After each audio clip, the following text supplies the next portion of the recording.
The credit card statement stared back at me from my laptop screen, its total making my stomach lurch. $23,000.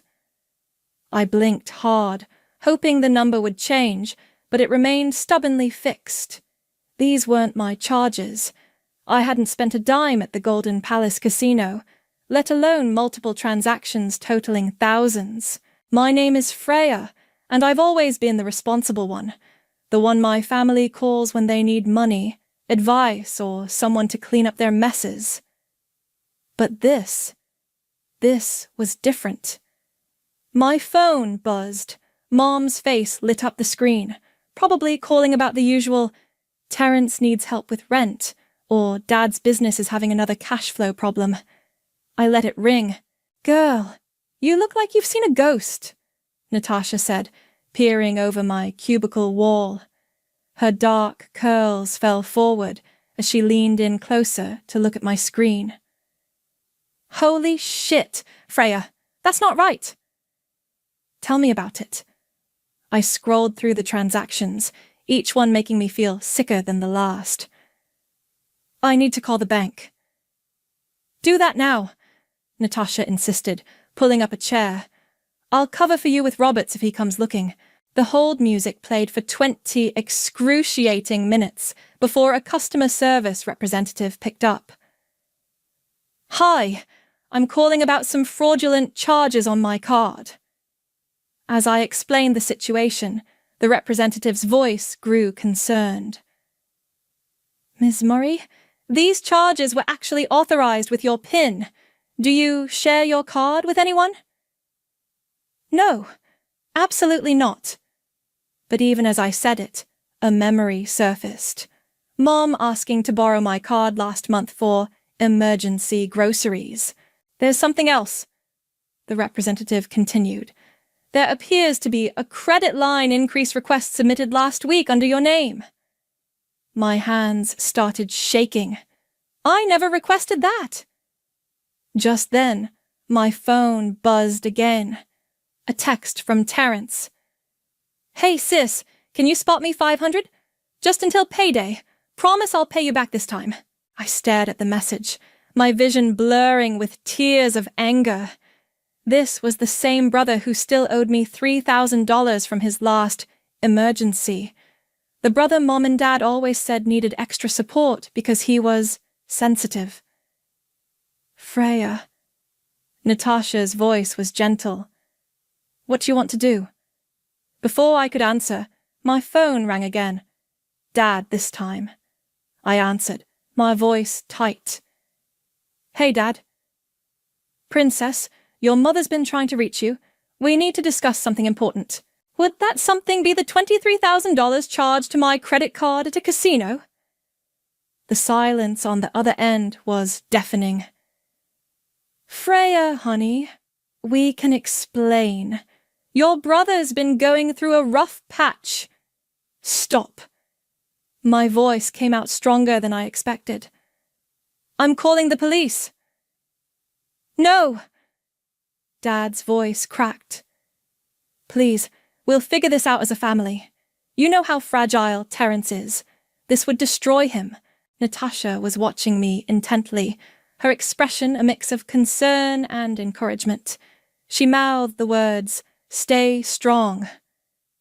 Dad, what about me? Did anyone think about how this would affect me?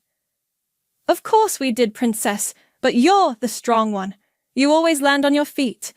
Terrence, he needs protection. I laughed, but there was no humor in it. Protection? From what? Consequences? Just come over for dinner tonight. Your mother's making your favorite lasagna. We can talk about this like adults. I glanced at the credit card statement again, then at Terrence's text, still waiting for a response. My whole life flashed before me. All the times I'd said yes, all the times I'd helped, all the times I'd put my own dreams on hold to be the responsible one. No, Dad, not this time. Freya. I have to go. I have a fraud claim to file. I hung up before he could respond. Natasha squeezed my shoulder. That was badass. I think I'm going to throw up. No, you're not. You're going to file that fraud claim, and then we're going to figure out exactly what they've done. She pulled out her notebook. And then you're going to stop being everyone's ATM. My phone buzzed again. Mom, this time, with a text. Please don't do anything rash, sweetheart. Family protects family. I turned my phone off and looked at Natasha. You're right. But first, I need to check something else. If they used my credit card, what's stopping them from taking out other loans in my name? The look on Natasha's face told me she'd had the same thought. As I opened a new tab to check my credit report, I could feel my hands steadying, my shock giving way to determination. For the first time in my life, I wasn't going to protect my family. I was going to protect myself. Personal loan, $45,000, approved March 15th. I read the credit report entry out loud, my voice shaking. Car loan, $32,000, approved January 3rd. Each line felt like another punch to the gut. I never applied for any of these. Natasha and I had moved our investigation to her apartment after work. Empty takeout containers littered her coffee table as we dug deeper into the financial mess my family had created. How did they even get approved for these? Natasha asked, scrolling through the documents on her laptop. They had everything they needed. My social security number, birth certificate, all my personal information. I rubbed my temples. They're my parents. I trusted them with everything. My phone, which I'd turned back on, buzzed with another message from Terrence. Come on, sis. Don't be like that. Just answer Mom and Dad's calls. Look at this, Natasha said, turning her laptop toward me. She'd pulled up my bank statements from the past year. These regular transfers to this account. Is that Terrence's? I leaned in closer. Yeah, that's his. Mom said he needed help with rent. My voice trailed off as I did the math. $5,000 a month? That's more than his entire rent should be. A knock at the door made us both jump. Natasha checked the peephole and then opened it, revealing Dean from work, carrying a stock of papers. I hope you don't mind, Natasha said. I called him. He used to work in financial crimes at his old bank. Dean set the papers down. I did some digging. Freya, this is bigger than just credit card fraud. These loans, they're using sophisticated identity theft techniques. Someone knew exactly what they were doing. My dad, I said quietly. He works in finance. He'd know how to do this. Dean sat down across from me. There's something else. I found multiple accounts at Golden Palace Casino under variations of your name. They've been active for months. My phone rang again. Mom. This time I answered and put it on speaker. Freya, please come home. We need to talk about this as a family. Like how you talked to me before taking out loans in my name. Your brother needed help. He was in trouble with some very dangerous people. We had no choice.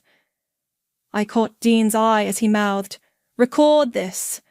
Natasha was already hitting record on her phone.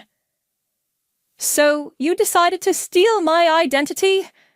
My voice was steady now, fueled by anger. Don't be so dramatic. We're your parents. Everything we have is yours anyway. We just needed to help Terrence get back on his feet.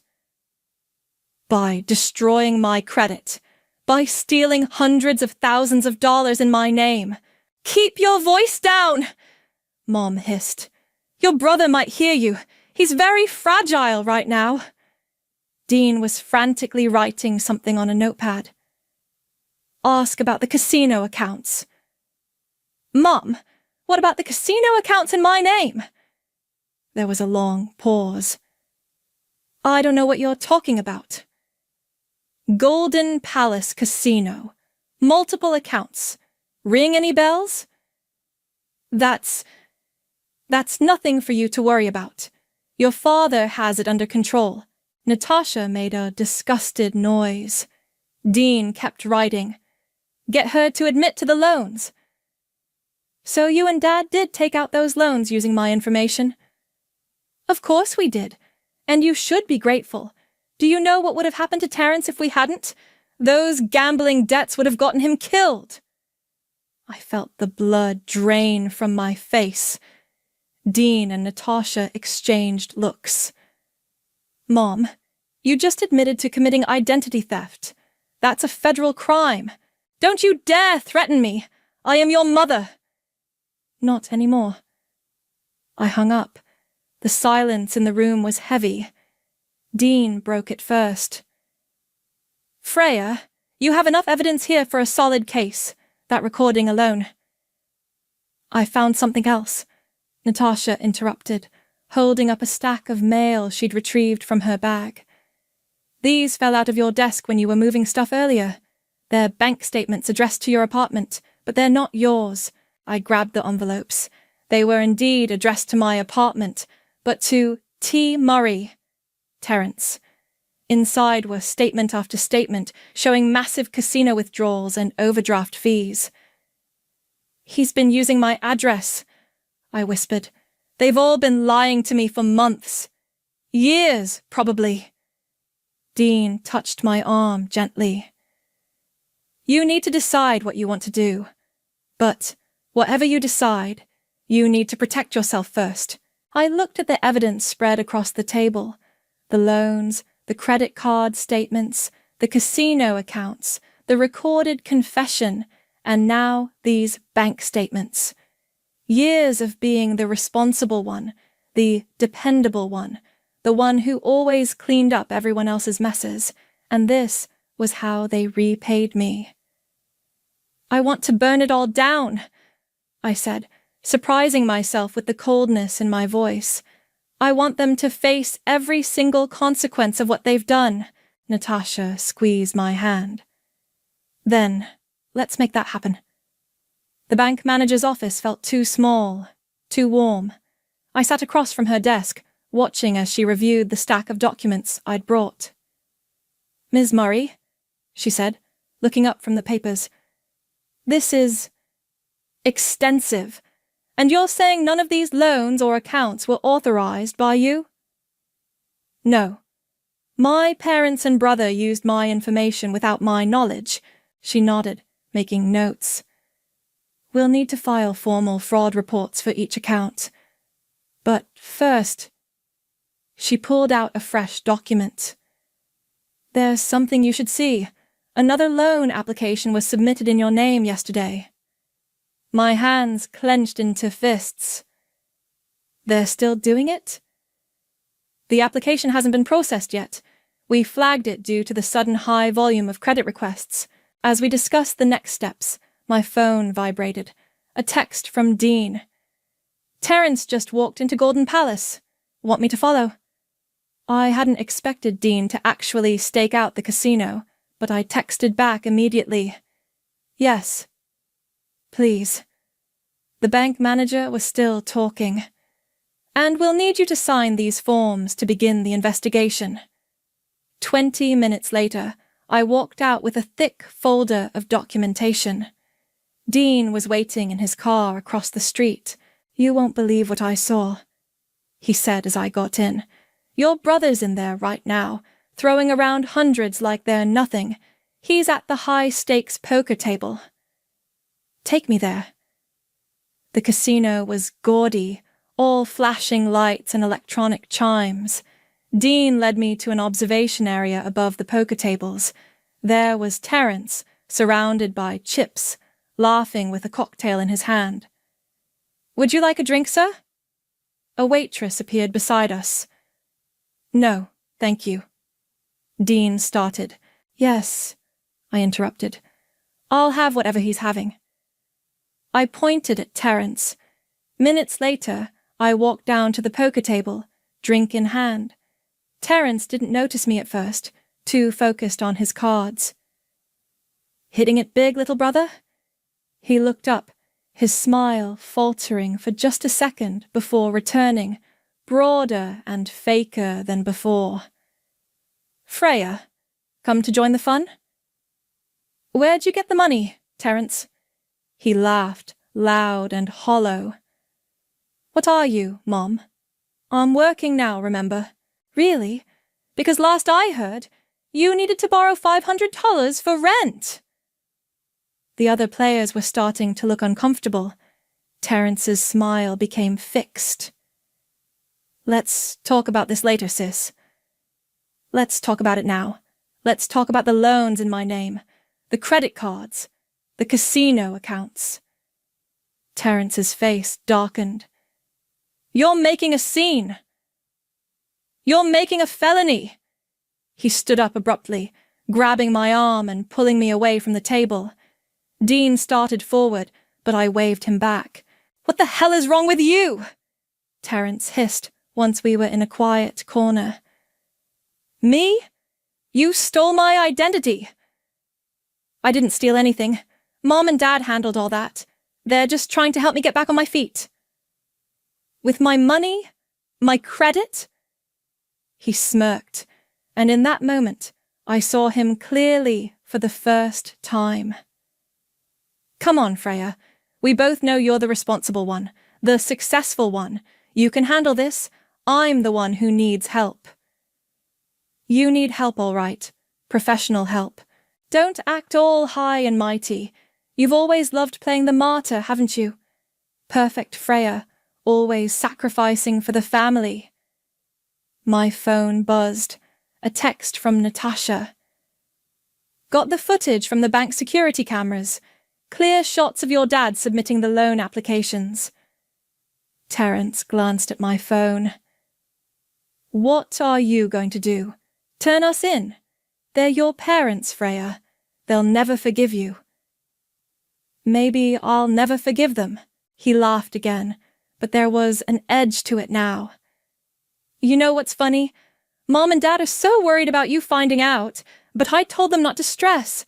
I said, Freya will cave. She always does. She'll cry and yell, but in the end, she'll help us fix it. She always does. I took a slow sip of my drink, letting his words sink in. Then I pulled out my phone and dialed. Who are you calling? The police. His smirk vanished. You're bluffing. Hello? Yes, I'd like to report multiple instances of identity theft and fraud. I'm at Golden Palace Casino, and one of the perpetrators is here right now, gambling with stolen money. Terence lunged for my phone, but Dean was suddenly there, stepping between us. Don't, Dean said quietly. You've done enough. Terence looked from Dean to me, his face contorting with rage. You stupid bitch! You have no idea what you're doing. Actually, I said, watching as 2 security guards approached, responding to Dean's signal. For the first time in my life, I know exactly what I'm doing. The guards reached us just as Terence tried to run. As they detained him, I could hear him shouting, Call Mom! Call Dad! Freya's lost her mind. But I wasn't listening anymore.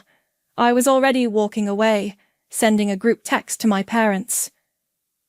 Terence is about to be arrested. Your turn is coming. I have everything documented. Dean fell into step beside me. You okay? No, I said, but I will be. The police station's fluorescent lights made everything look harsh and unreal. I sat in a hard plastic chair, watching through a window as Terence was processed. Mom and Dad hadn't arrived yet, but their frantic texts kept lighting up my phone. You need to eat something, Dean said, offering me a sandwich from the vending machine. I can't. Detective Rivera sat down across from us, spreading out photos of the bank surveillance footage. Your father is clearly visible in these images, submitting documents in your name. Combined with the recorded phone conversation with your mother, We have a solid case. My phone rang again. Dad. You should answer it, the detective said, nodding to her colleague to record the call. I put it on speaker. Hello? Freya. What have you done? Dad's voice was trembling. They're holding your brother like a common criminal. He is a criminal. So are you and Mom. We are your family. Everything we did was to protect... To protect Terence, I know, but who was protecting me? You're being selfish. Your brother could face jail time. Detective Rivera slid a notepad across the table. Ask about the latest loan application. Dad, why did you submit another loan application in my name yesterday? A pause. Who told you about that? The bank flagged it. Were you planning to steal even more money from me? It's not stealing when it's family. Terence needed... How much does he owe? I interrupted. The real amount, Dad. No more lies. Another pause, longer this time. Close to $500,000. Dean swore under his breath. Detective Rivera leaned forward. To who? I asked. Some people. Bad people. They were threatening him. So you decided to sacrifice my future instead? We had a plan! Once Terence won big at the casino, we'd pay everything back. You'd never even know. Never know that my own parents committed felony fraud? That you destroyed my credit? That you... A commotion in the hallway cut me off. Mom burst in, her face red and tear-streaked. How dare you! She screamed, lunging toward me. An officer stepped between us. After everything we've done for you. Everything you've done to me, I corrected, standing up. Where were you when I needed help with college? When I was working 3 jobs to pay my rent? You were too busy bailing out Terence. He's sensitive. He needs us. And I don't. You're strong. You can handle it. Not anymore. I turned to Detective Rivera. I want to press charges against all of them. Mom collapsed into a chair, sobbing. Dad's voice came through the phone, still on speaker. Princess, please, we can work this out. We're family. Family doesn't steal from family, Dean said quietly. Detective Rivera nodded to an officer. Mr. Murray, we need you to come down to the station immediately. I need to call our lawyer. That would be wise, the detective said. Mrs. Murray, please remain here. Mom looked up at me, her makeup streaked across her face. You're really doing this? To your own parents? You did this. All of you. Every time you chose Terence over me. Every time you stole from me. Every time you lied. We'll never forgive you for this, she spat. I know. My voice was steady. I'm counting on it. The detective led Mom to another room for questioning. Through the window, I could see Terence in his cell, head in his hands.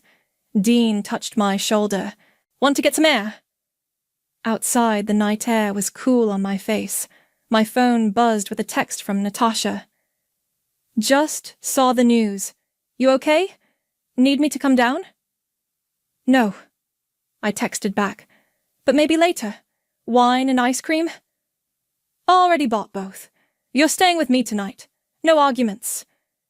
Dean leaned against the wall beside me. You know what happens next, right? This goes public. Court dates. Family drama splashed across local news. I know. Your parents could go to jail. I know that too. He studied my face.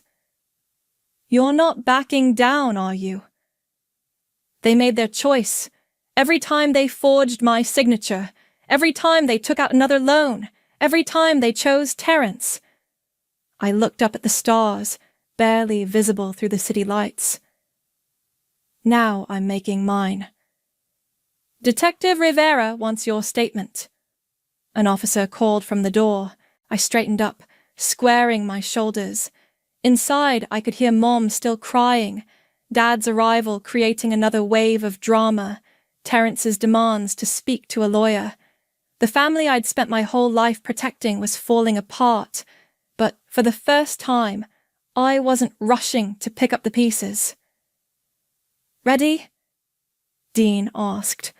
I nodded, turning back toward the station. Ready to tell the truth. All of it. The courthouse hallway buzzed with tension. 3 weeks had passed since that night at the police station, and now we were all here for the preliminary hearing.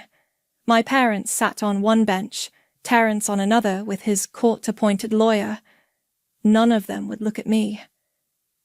"Remember," my lawyer whispered, "let me do most of the talking. Only answer what's asked." Natasha squeezed my hand. Dean stood nearby, his presence steady and reassuring. A bailiff opened the courtroom doors. "All rise!" Inside, everything happened quickly. The charges were read: identity theft, fraud, financial exploitation. My parents' lawyer tried to paint it as a family matter that got out of hand. Terrence's lawyer argued addiction as a mitigating factor. Then it was my turn to testify. "Ms. Murray," the prosecutor began, "please tell the court about when you first discovered the fraud."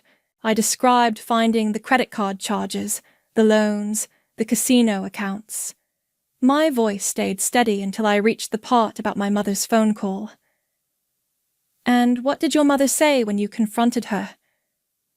"She said I should be grateful, that I was the strong one, so I could handle it, that Terrence needed protection more than I did." Mom made a choked sound from her seat. Dad stared at his hands. "And the total amount of fraudulent charges and loans?" $487,235. The judge's eyebrows rose. Terrence shifted uncomfortably. "Your Honor," my parents' lawyer interrupted, "this is clearly a family matter that got out of hand. The Murray family has always been close-knit." "Close-knit?" I couldn't help myself. "They stole $500,000 from me." "Ms. Murray," the judge warned, "please only speak when questioned." "Sorry, Your Honor." Terrence's lawyer stood. "Your Honor, my client has struggled with gambling addiction. He never intended—" "That's bull!" I burst out again.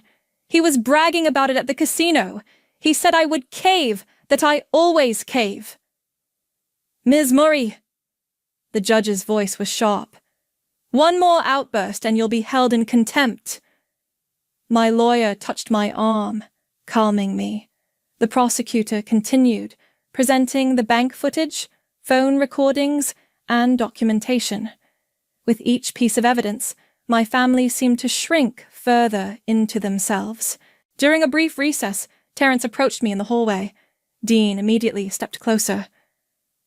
"Freya," Terrence said, his voice low, "you can still stop this. We're blood. Blood doesn't steal from blood. Those people I owe money to, they're dangerous. If I go to jail—" "You should have thought about that before you gambled away $500,000 of my money." His face darkened. "You think you're so perfect, don't you? Saint Freya, always doing the right thing. You're loving this, aren't you? Finally getting to punish us all?" Loving this. I stepped closer, my voice shaking. "I'm watching my family get charged with felonies. Mom might go to jail. Dad might lose his license. And you still think you're the victim here."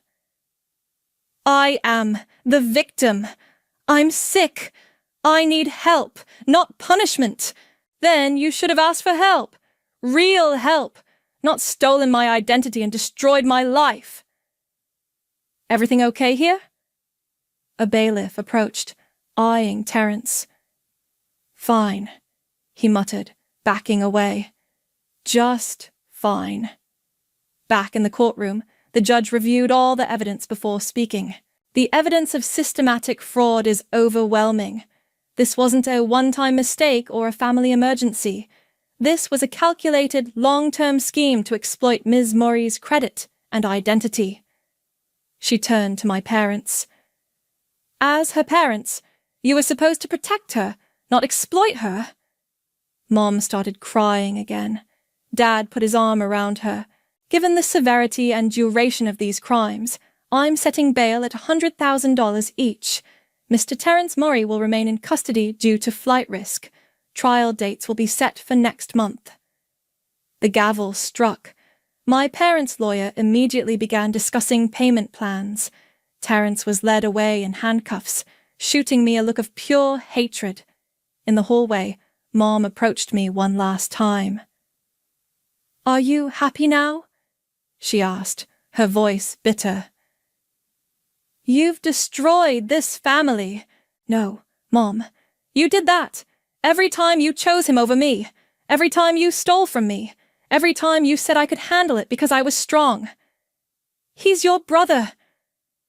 And I'm your daughter. Or I was." Dad tried to speak, but I turned away, walking toward Dean and Natasha. Behind me, I could hear Mom's sobs echoing through the courthouse halls. "You did the right thing," Natasha said, hugging me. "Then why does it feel so awful?" Dean took my hand. "Because you're a good person. Because despite everything they did, you still love them." "Yeah," I said, watching as my parents were led away to process bail. "I do, and that's the worst part of all of this." We walked out into the sunlight, leaving behind the family I'd lost by finally finding the strength to stand up for myself. "You've got another letter," Natasha said, holding up an envelope with the jail's return address. "Want me to add it to the pile?" I nodded from my spot on her couch, where I'd been living for the past 2 weeks.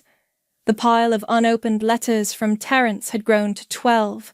Mom and Dad, out on bail, had switched from crying voicemails to angry texts to guilt-ridden emails. My phone buzzed. Dean. "Turn on Channel 7 now." Natasha grabbed the remote.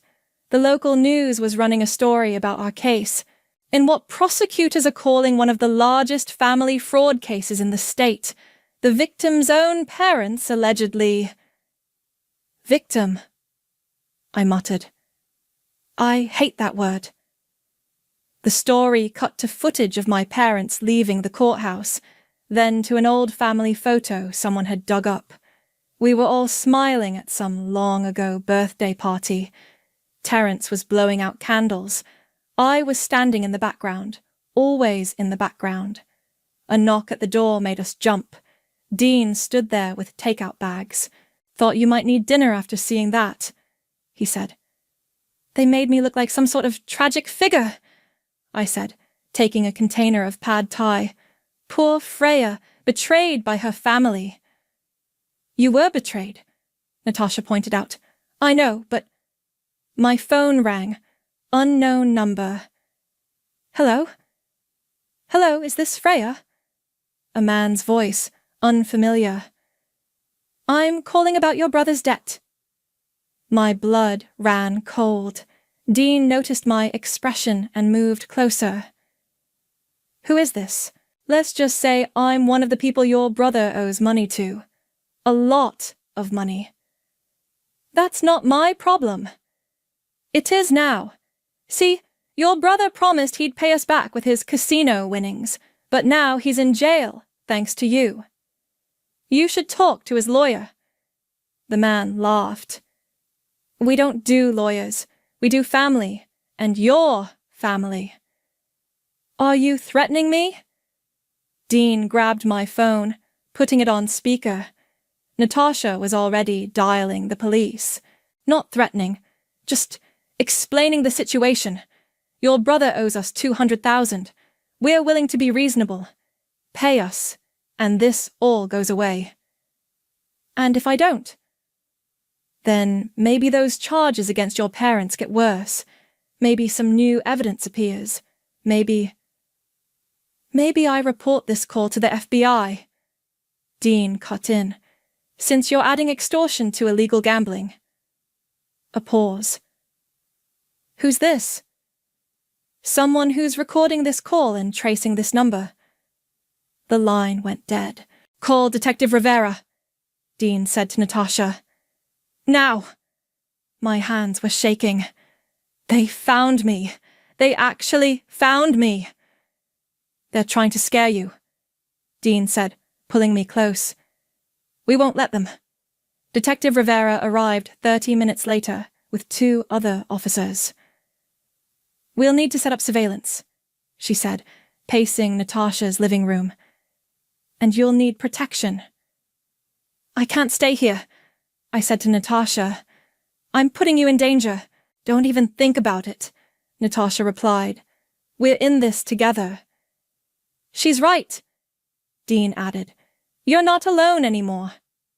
My phone buzzed with a text from Mom. These men came to our house. What have you done? Why can't you just help your brother? Detective Rivera read the text over my shoulder. We'll need to question your parents about their contact with these individuals. They'll never cooperate, I said. They'll protect Terrence until the end. Then they'll face additional charges. Another text came through, this time from Dad. Princess, please. These men are serious. Just pay them. We'll figure out the rest later. Still protecting him, I whispered. Even now. Dean took my hand. You don't have to answer them. Actually, Detective Rivera said, we might want her to, if we can get them to admit more about these men. My phone rang again, another unknown number. Detective Rivera nodded to her colleague to trace it. Hello, Freya? It was Terrence, calling from jail. You have to help me. These guys, they're not playing around. Neither am I. They'll hurt Mom and Dad. Don't you care? Of course I care, but I'm done fixing your messes. They know where you live, where you work, who your friends are. Detective Rivera was frantically writing notes, coordinating with someone on her radio. Is that a threat, Terrence? It's a warning. Family looks out for family. Family doesn't destroy family. You're destroying me! No, I said, my voice stronger than I felt. You did that all on your own. I hung up, looking at the room full of people who had my back. Really had my back. Not like my family had claimed to all these years. Okay, I said to Detective Rivera. What's our next move? For the first time in my life, I wasn't facing a crisis alone, and that made all the difference. The trial date arrived faster than I expected. The courthouse steps were crowded with reporters, their cameras flashing as we approached. Dean kept his arm around me, shielding me from their questions. Ms. Murray, how does it feel to testify against your own family? Did you know about your brother's gambling addiction? Are your parents going to prison? Inside, my parents sat with their lawyer, both looking older than I remembered. Mom had lost weight. Dad's hair had gone completely grey. They didn't look like criminals. They looked broken.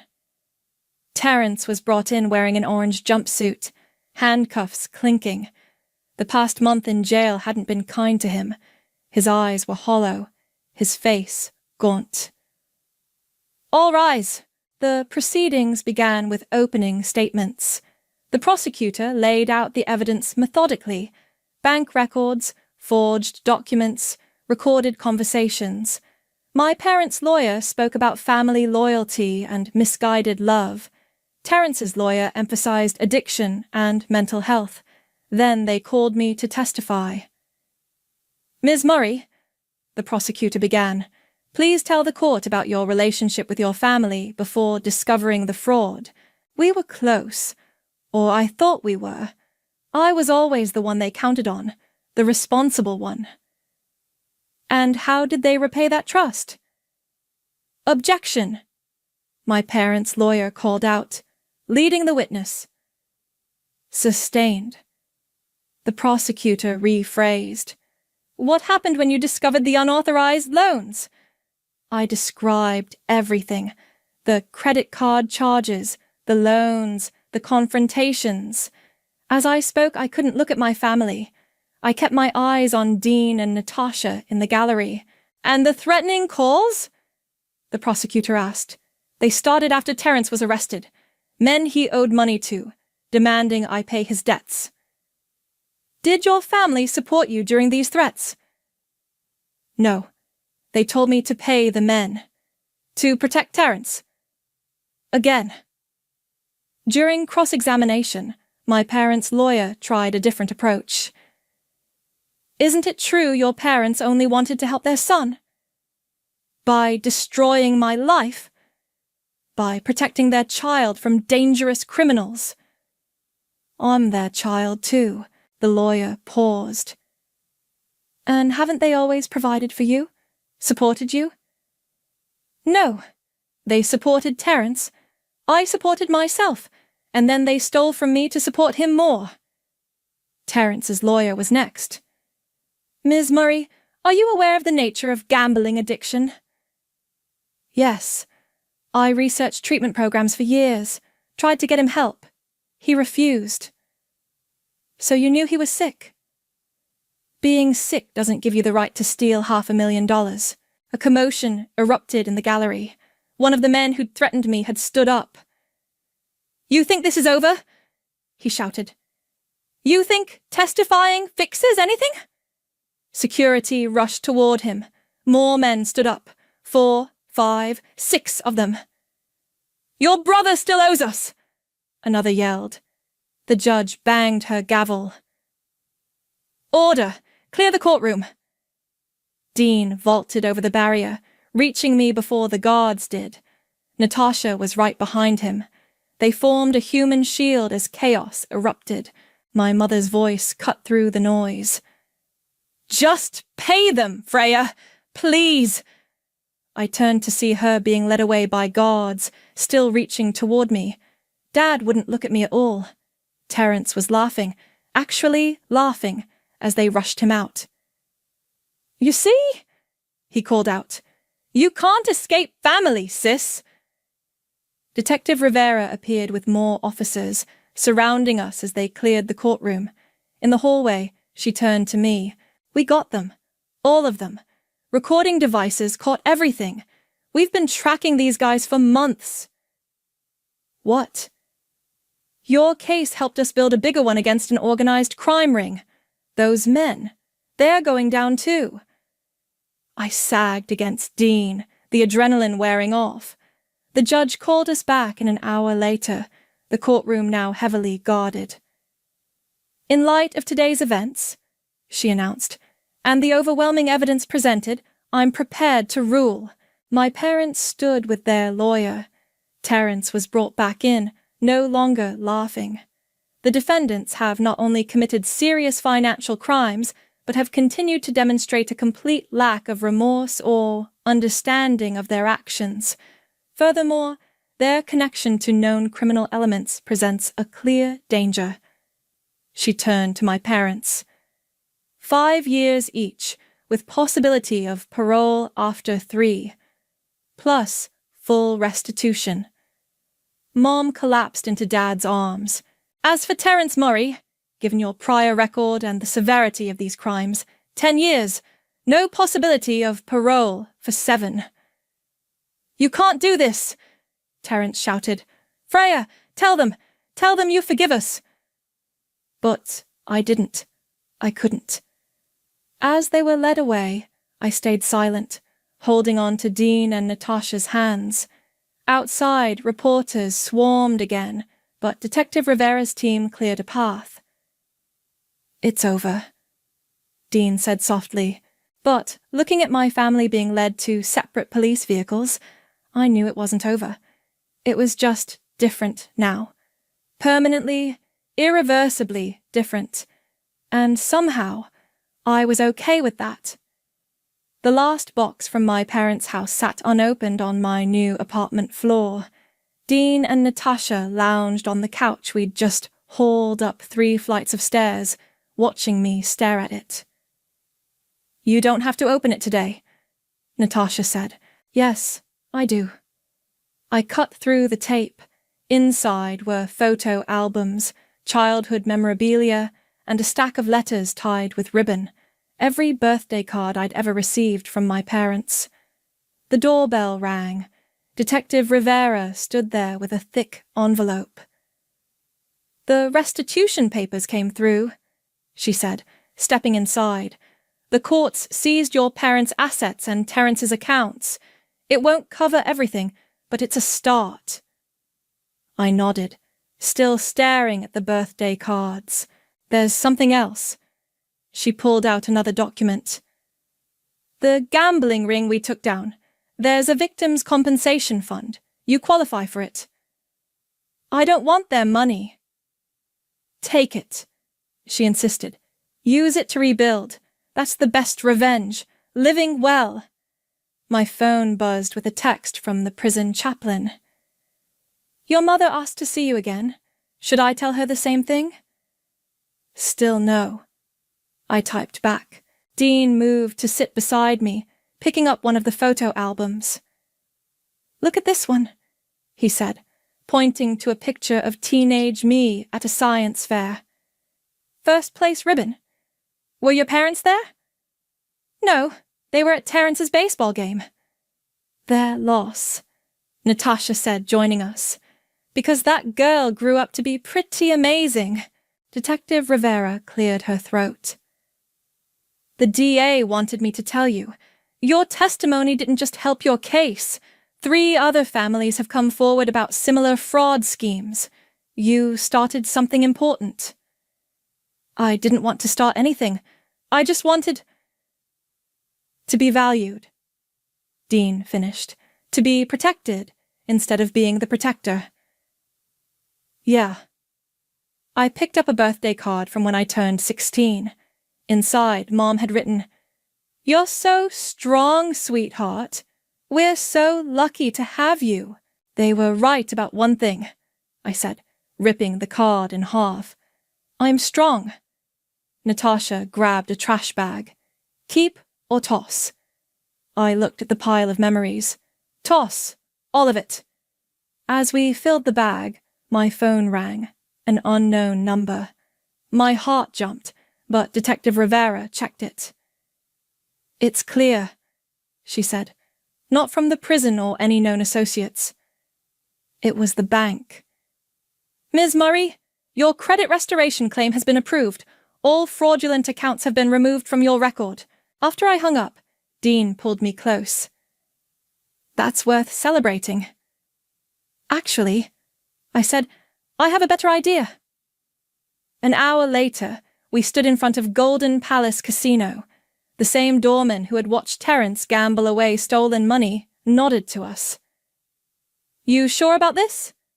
Natasha asked. I walked straight to the high-stakes poker table where I'd confronted Terrence. The dealer recognized me from the news. "What's your game?" he asked. "Not gambling," I said, pulling out my phone. I dialed the prison chaplain's number. "Hello?" "Tell my mother I'll see her. And tell her this, I'm at the casino right now, at Terrence's favorite table. But I'm not playing. I'm walking away. That's what strength really looks like." I hung up and turned to my friends. My real family now. "Let's go home." Outside, the evening air was cool and clean. Detective Rivera's phone buzzed. "They got the last one," she said. "The final member of the gambling ring. It's really over now." "No," I said, watching the casino lights flicker behind us. "It's just beginning." Dean took my hand as we walked away. Natasha linked her arm through mine on the other side. "You know what the best part is?" I said. "For the first time in my life, I don't feel responsible for anyone else's happiness, just my own. Speaking of happiness, Dean said, pulling me closer, how about dinner? I know this great little place. As long as it's not the restaurant your parents own, Natasha teased. God, no. He laughed. I learned from Freya. Sometimes the family you choose is better than the family you're born with. I stopped walking, looking at these people who had stood by me through everything. Dean with his unwavering support, Natasha with her fierce loyalty, even Detective Rivera with her dedication to justice. Thank you, I said, all of you, for helping me find my strength. You always had it, Natasha said. You just needed to use it for yourself instead of everyone else. We walked on into the evening, leaving behind the casino, the memories, and the weight of family obligations I'd carried for so long. Ahead lay something better, freedom, truth, and the kind of love that builds you up instead of tearing you down. I was finally, completely free.